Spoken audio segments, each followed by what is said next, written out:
আমার এখানে ভাই মূল কথা হলো আমার এখানে ভাড়া লাগে না, একদম ফ্রি ব্যবসা করতেছি। এর জন্য ওই কম প্রাইসে দিতে পারতেছেন আর কি। দিতে পারতেছি, আর আমার বেশি নেওয়ারও দরকার নাই, কারণ অল্পতে আমি খুশি। ওইটাই।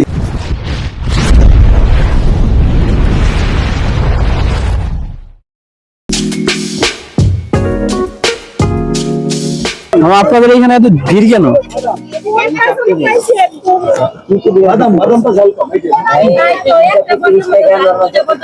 এইখানে একটু বলেন ভাই, কি কি আছে আপনাদের এখানে? ভাই হাঁসের গোশ আছে আর চাপটি আছে।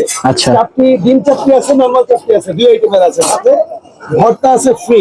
আচ্ছা, আপনাদের এখানে প্রচুর ভর্তা আছে ফ্রি। আপনাদের এখানে প্রচুর ভিড় দেখতেছি, মানে এটার কারণ কি? এটা সবসময় থাকে ভাই, অলওয়েজ থাকে। জি, অলওয়েজ থাকে। আচ্ছা আচ্ছা, আপনাদের খাবার মেবি খুবই ইউনিক দেখা যাচ্ছে। এটা সবাই পুরো সাভারের ভিতরে আমি একাই। আচ্ছা আচ্ছা, এটার জন্য সবাই ইউনিক, তার জন্যই আসছে দেখা সবাই খাওয়ার জন্য। ঠিক আছে, আমার এটা একবারে বন্ধের আগ পর্যন্ত আলহামদুলিল্লাহ এরকমই থাকে, আসলে দেখতে পারবেন। তো আমাদের অবশ্যই ট্রাই করা উচিত, কি বলো? হাঁসের মাংস একদম রিজনেবল, মাত্র 100 টাকা বাটি, এবং এই বাটির যে পরিমাণে দেওয়া হবে আপনি অন্য যে কোনো জায়গা থেকে এই পরিমাণে খেতে গেলে 200 থেকে 250 টাকা লাগবে। আমার এখানে 100 টাকায় পেয়ে যাচ্ছেন, যেহেতু খুবই রিজনেবল পাচ্ছেন মাত্র 30 টাকায়, সাথে 10-12 আইটেমের ভর্তা ফ্রি। একটু ভর্তাগুলো দেখাইতে পারেন। চলুন আমরা ভর্তাগুলো দেখাই দিই যেগুলো ফ্রি আছে আপনাদের এখানে।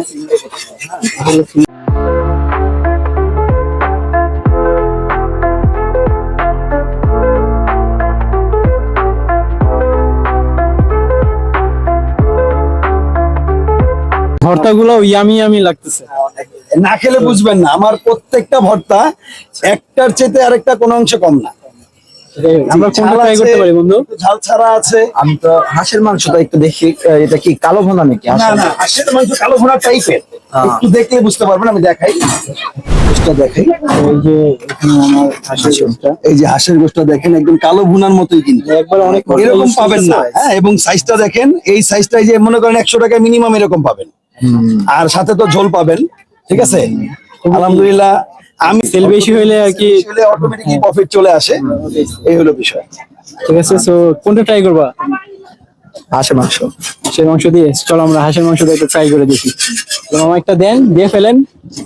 বাটি দাও।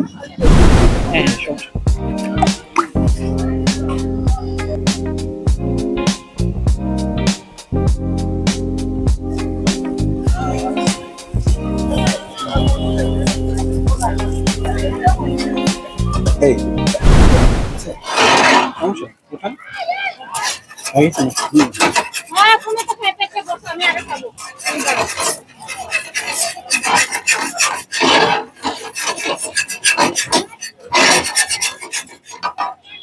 ট্রাই করে দেখি কেমন হচ্ছে। কেমন? অস্থির।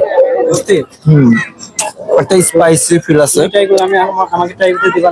ট্রাই তো করবা, কিন্তু একটা স্পাইসি ফিল আছে। আর মশলাটা বেশি ইউজ করা হয়েছে, হ্যাঁ, মশলাটা একটু বেশি আছে, আর তেলটা উপরে তেলটা একটু বেশি দেওয়া হয়েছে আর কি। ওটা এই যে ফোন থেকে এখন এবার ঠিক আছে।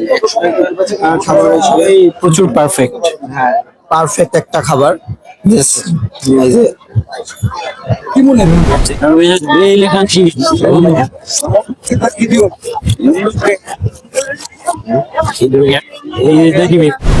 সো খাবারটা তো খুবই টেস্টি ছিল। So, আপনাদের কোনো কাস্টমার যদি আসতে চায় তাহলে কিভাবে আসবে এখানে?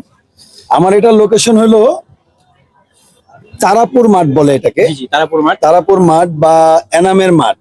হ্যাঁ, এনামের তো কোনো মাঠ নাই, এনামের পাশে মাঠ বলে, এনামের মাঠ বলে অনেকে, সবাই চিনে আর কি। আবার অনেকে তারাপুর মাঠ বলে চিনে। তারাপুর মাঠ এই এনাম মেডিকেলের মহিলা এই যে হোস্টেলের দেখান, পাশেই। একটু দেখাও এই পাশেই। এটা হলো মহিলা হোস্টেল। এই মহিলা হোস্টেলের পাশে এই যে পকেট গেট, এই পকেট গেটের সামনে, পকেট গেটের সামনেই মামায় বসে। ঠিক আছে, এখানে আসলেই সবাই পেয়ে যাবে। আর একটু ঘুরে আনেন তাহলে বুঝতে পারবেন। মামার এর নাম জানি কি ছিল? আমার এই দোকানের নাম হলো HA ঢাকায়া চাপটি। এই যে ঢাকায় চাপটি। আর হলো আমরা যেগুলো ফুডগুলো খেলাম এগুলোর নাম কি? আমি তো একটা জানি এটা না। হলো একটা হলো হাঁসের গোশ দিয়ে আপনি চাপটি খাইলেন। নাম কোনো নাম আছে, স্পেশাল নাম? না, স্পেশাল কোনো নাম নেই। এটা হলো আপনার পোলাওর চালের গুঁড়া দিয়ে তৈরি চাপটি আর হাঁসের গোশ, সাথে আপনি 13-14 আইটেমের ভর্তা পেলেন। সো কেউ যদি খেতে চান তাড়াতাড়ি চলে আসুন এখানে, ঠিক আছে? মামা এখানে সবসময় বসে, দেখেন নেন একটু মামা চাইলে। তো সবসময় এখানে বসে। হ্যাঁ, এখানে কন্টিনিউ আপনি বিকাল 5টার পর থেকে রাতের 9:30 10টা না, এখন একটু সময় কমায় দিছে, 9:30 পর্যন্ত থাকি আর কি। আচ্ছা, ঠিক আছে, তাহলে সবাই চলে আসবেন।